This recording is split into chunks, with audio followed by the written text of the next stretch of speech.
Hello everyone, আসসালামু আলাইকুম। This is Fardin Wahid Arnab, life of Fardin চ্যানেলে আপনাদের স্বাগতম। ভারতের medical visa, double entry visa মানে X1 বা স্পাউস ভিসা যেটি বলেন না কেন, সে ব্যাপারে আমাকে অনেকে প্রশ্ন করে, ভাই ডলার এন্ডোর্স করব নাকি স্টেটমেন্ট জমা দিব, কোনটা বেটার হবে, বা কোনটি করলে ভিসা পাওয়ার পসিবিলিটিটা বাড়বে, বা কোনটি ইজি হবে। এই সব প্রশ্নের উত্তর আজকে থাকছে, পুরো ভিডিওটি দেখবেন না টেনে।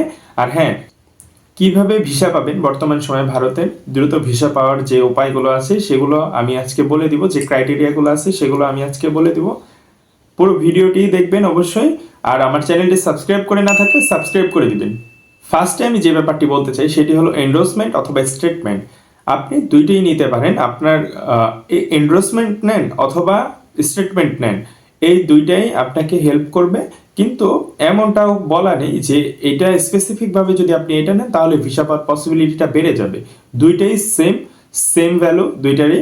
আপনি এন্ডোর্সমেন্টও নিতে পারেন, আপনি স্টেটমেন্টও নিতে পারেন, এটা ডাজেন্ট ম্যাটার। আপনি ট্রাই করবেন, যে আমি বলবো যে এটা এন্ডোর্সমেন্ট নেওয়ার জন্য, কারণ আপনি যদি একটা ভিসা কার্ডের উপরে এন্ডোর্সমেন্ট নেন, সেই এন্ডোর্সমেন্টটা আপনার ইন্ডিয়া যাওয়ার পরে কাজে লাগবে। আপনি সেখান থেকে টাকা উইথড্র করতে পারবেন, সেখানে ভিসা কার্ড দিয়ে আপনি পেমেন্ট করতে পারবেন, এটা আপনার জন্য ইজি হবে। আপনি সাথে অনেকগুলো টাকা নিয়ে যাবেন, এটি রিস্ক, কিন্তু আপনি যদি কার্ড নিয়ে যান এটা আপনার জন্য ইজি হবে। তো সেক্ষেত্রে আমি সাজেস্ট করি সবাইকে এন্ডোর্স করার জন্য। এন্ডোর্স করাটা একটু ইজি, আপনি যাবেন আপনার ভিসা কার্ডের উপরে, যদি ডুয়েল কারেন্সি ভিসা কার্ড থাকে সেটার উপরে আপনাকে এন্ডোর্স করে দিবেন।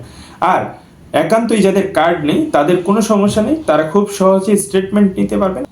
আপনাদের যে ব্যাংক স্টেটমেন্ট আছে সেটি আপনি 1 বছরের বা 6 মাসের একটি স্টেটমেন্ট নিতে পারেন। আর আপনাদের ব্যাংক অ্যাকাউন্টে একজনের জন্য 20,000 টাকা থাকলেই হবে, বেশি থাকলে ভালো, কিন্তু 20,000 টাকা থাকলে হবে, এর কমে রাখবেন না। মাত্র 20,000 টাকাতে আপনার স্টেটমেন্ট নিতে পারেন। আর হ্যাঁ, যারা কিনে স্টেটমেন্ট নেবেন তারা অবশ্যই খেয়াল করবেন সাথে সলভেন্সি যে সার্টিফিকেটটা থাকে সেটাও নেওয়ার জন্য, শুধু স্টেটমেন্টটা ভ্যালুয়েবল না।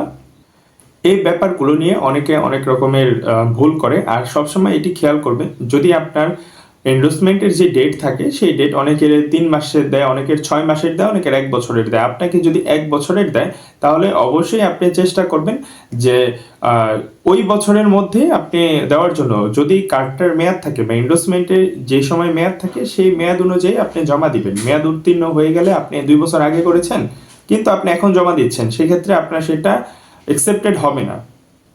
পরবর্তীতে আমি যেটি বলতে যাচ্ছি সেটি হলো ভারতের মেডিকেল ভিসা, ভারতের entry visa, double entry visa এখন প্রচুর পরিমাণে হচ্ছে। আপনারা একটু সিনসিয়ারলি ভাবে অ্যাপ্লাই করে, আপনারা step by step documents ready করে আপনারা জমা করবেন, তাহলে আপনারা খুব সহজেই ভিসা পেয়ে যাবেন।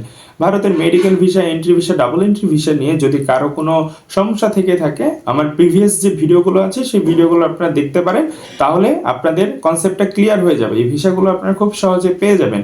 এছাড়াও যদি আপনাদের বুঝতে অসুবিধা হয় যে ভাই অনেক চেষ্টার পরেও ভিসা পাচ্ছি না, তাহলে আমাকে আপনি নক দিবেন। আমার ডেসক্রিপশন বক্সে আমি ফেসবুক আইডিটি দিয়ে দিব, তাহলে আমাকে মেসেজ করলে আমি আপনাদের হেল্প করার চেষ্টা করব। আজকে এই পর্যন্তই, ধন্যবাদ সবাইকে।